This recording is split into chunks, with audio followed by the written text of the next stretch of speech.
farmer. Ayan. Namunga na naman yung ating kape. Ito. Para may naman bunga ang ating kape. Ang mahal-mahal pa naman ang kape dito ngayon.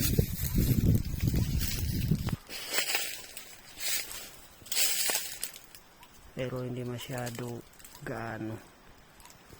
Yung dating mga makapalang bunga ngayon, kukonti. No. Pero yung mga hindi nagbunga nung last, ngayon ay meron na. Nalinis na kasi natin. Ayan, hindi masyado klaro yung mga bunga. Medyo siguro apektado sa init. Yung nalalaglag yung iba. Mga bunga. Ito yung magkapal. No. Ayan. Ito yung kape na native. Actually, matatanda na ito. Matagal na kasi ito masyado na. Ayan.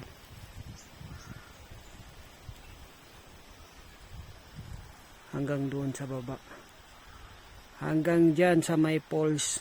Meron tayo poles dyan sa baba.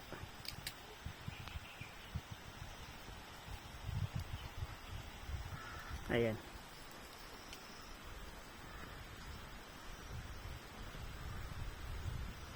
Maraming bunga.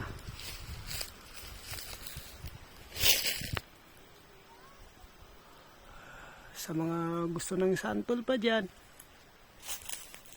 ito yung mga sa santol natin dito, pero hindi pa hinog ang iba. Bago lang ito sila. Ayan. Manipis ang bunga. Di tulad dati. Ito sobrang kapal. Nasisira lang. Surrender na lang ang kumain. Dami-dami kasi itong bunga. Kaya ngayon sabi niya, konti na lang ang ibubunga ko kay wala rin kumakain. Diba guys? Dito yung kape natin. Ito dati makapal ang bunga nito, pero ngayon kukonti, pero at least no, meron.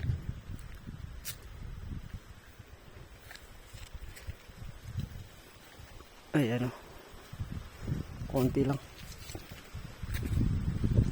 Ang maraming bunga yung last na hindi nagbunga dati, ngayon sila nagbunga na. Ayan. Sobrang init kasi ng panahon. Ito, apektado sila ng mainit. Sisira din.